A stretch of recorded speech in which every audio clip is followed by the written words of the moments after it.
Bismillahirrahmanirrahim. Assalamualaikum warahmatullahi wabarakatuh.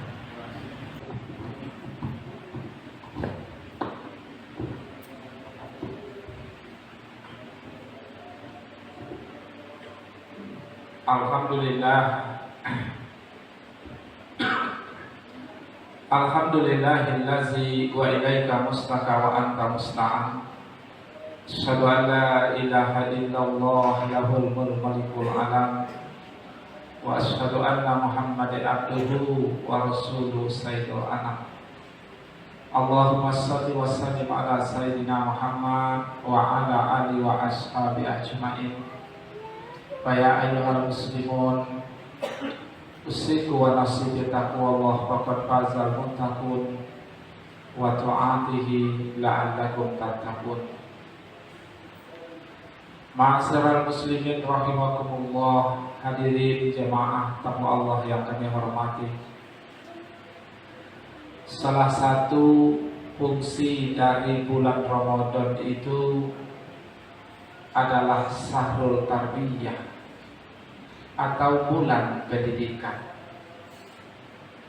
Jamaah kita tahu yang namanya pendidikan dimanapun itu pasti ada pendidik, ada peserta didik, ada sarana pendidikan, dan ada tujuan pendidikan.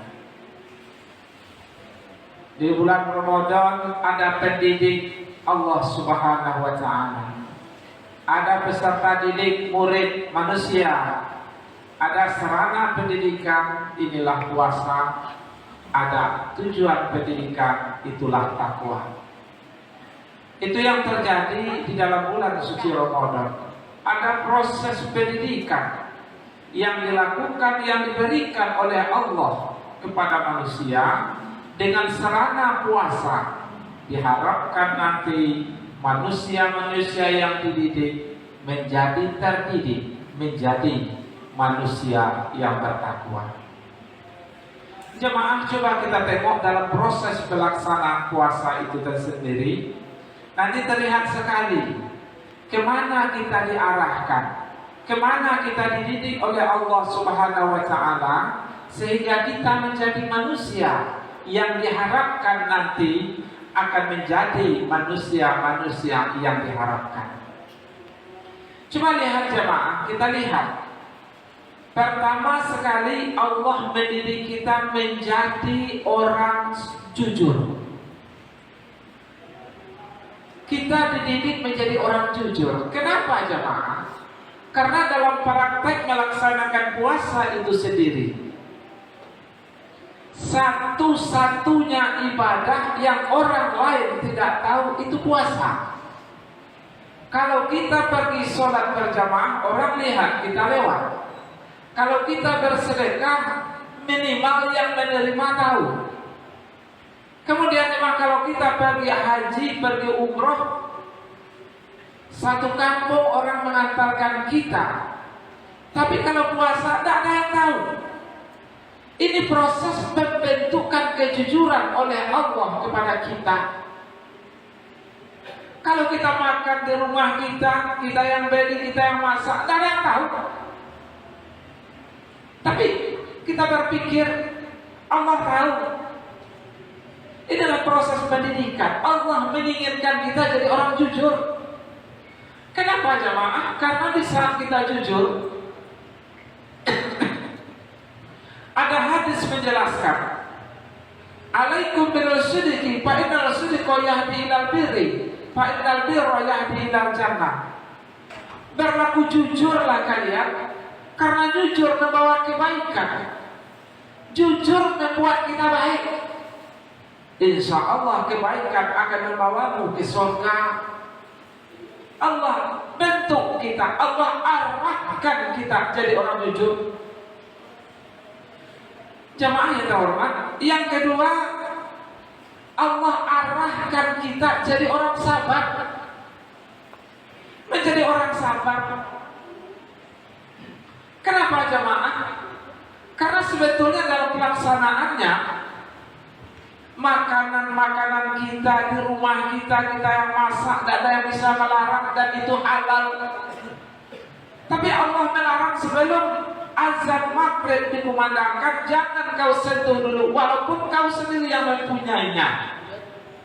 Proses pembentukan kesabaran dari Allah Subhanahu wa Ta'ala kepada kita.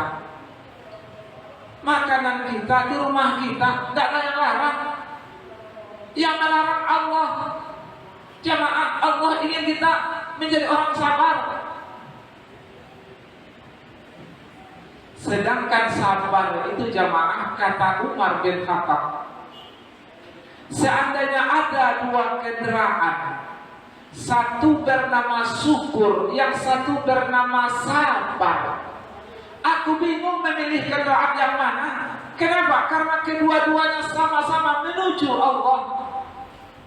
Seorang manusia sekelintir Umar bin Khattab bingung memilih dua kendaraan. Entah dia bersyukur, entah dia bersabar. Kenapa? Karena keduanya jalan tol menuju Allah, keridhaan Allah Subhanahu wa Ta'ala. Itu yang kedua jemaah, menjadi orang bersabar. Yang ketiga, Allah ingin kita menjadi orang ihsan.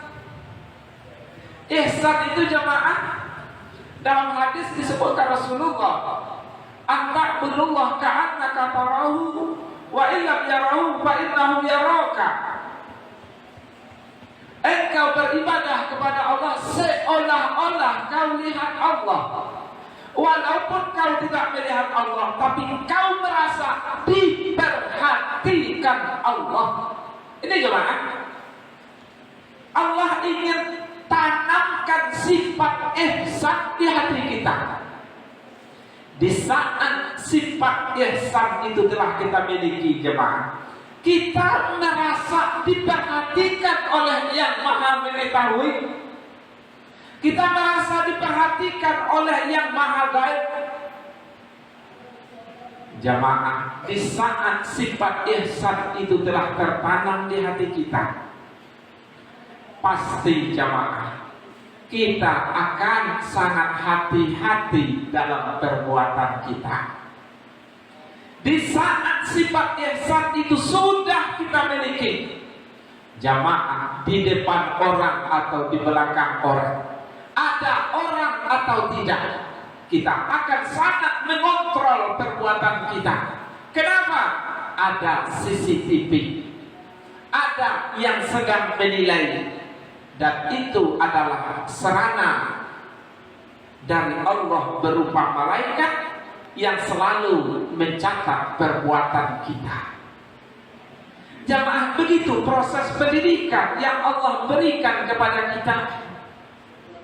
Di saat sifat ihsan itu telah kita miliki, jamaah, akan muncullah sifat wara di hati kita. Apa wara itu jamaah? Sangat hati-hati. Sangat hati-hati, ekstra hati-hati. Kenapa jemaah sangat hati-hati? Karena ada yang kontrol. Seluruh perbuatan kita akan diminta pertanggungjawabannya nanti. Kita yakini itu, sehingga jemaah kita menjadi orang wara. Kalau sudah menjadi orang wara, bukankah target Ramadan sudah tercapai? Adalah takwa. Kalau kita sudah menjadi orang takwa jemaah, berarti Ramadan ini jemaah tidak sia-sia, tapi ya makam tertinggi di sisi Allah telah kita dapatkan. Itulah takwa. Kenapa jemaah? Karena ada ulama yang menjelaskan, kalau takwa itu adalah gambaran sifat orang-orang bertakwa itu. Takwa, takwa, ya, tawadu, kona'ah, wara, ya, yakin. Satu di antaranya ada wara di dalamnya. Apa itu? Sifat yang sangat hati-hati. Yang kita katakan yang benar, yang kita lakukan yang sesuai saja dengan tuntunan agama. yang kita sebut sesuatu yang baik dan tidak ada akibat buruknya. Kenapa? Karena orang waraklah yang mampu mengontrol diri seketat itu. Kenapa jemaah? Karena orang warak berpikir, la taksirul kalam bi dzikrillah, fa inna kasratul kalam bi dzikrillah qaswatul qulbi. Janganlah kau banyak berbicara dengan tidak menyebut nama Allah. Kenapa? Orang yang berbicara yang tidak bermana zikir, qaswatul qulbi, maka akan keras hatinya. Hadirin jemaah yang saya muliakan, ini yang kita harapkan. Menjadi orang warak, menjadi orang yang sangat hati-hati, tak ada niat, tak pernah menyinggung perasaan orang lain. Yang kita makan yang halal, yang kita minum juga halal, yang kita lihat sesuatu yang halal. Ini jemaah proses. Kalau kita sudah warak, rambu-rambu itu pasti kita perhatikan. Dalam hadis Rasul mengatakan, la iza yarfallahu lamah minal haram fala yastajibu dawatil arba'ina yauman. Siapa yang memakan satu suap saja dari benda yang haram, maka tidak diterima doanya selama 40 hari 40 malam. Orang warak pasti memperhatikan hadis ini. Yang dimakan dengan yang diminum akan sangat dia perhatikan. Jangan-jangan berbau sesuatu yang tidak halal. Hadirin jemaah yang saya muliakan, mudah-mudahan jemaah Ramadan ini membawa pengaruh dalam hidup kita. Mudah-mudahan pendidikan yang Allah berikan kepada kita ada kesan setelah Ramadan meninggalkan kita nantinya. Mudah-mudahan jemaah kita yang masuk di bulan suci Ramadan berbedalah hendaknya dengan kita yang meninggalkan bulan suci Ramadan. Kenapa? Karena 1 bulan lamanya kita ditempa, kita dibentuk, kita dididik oleh Allah Subhanahu wa Ta'ala dengan sarana puasa. Tentu jemaah kita mengharapkan ada pengaruh setelah Ramadan meninggalkan kita nantinya. Amin ya rabbal alamin. Fabtasiru ya ulil absar la'allakum turhamun.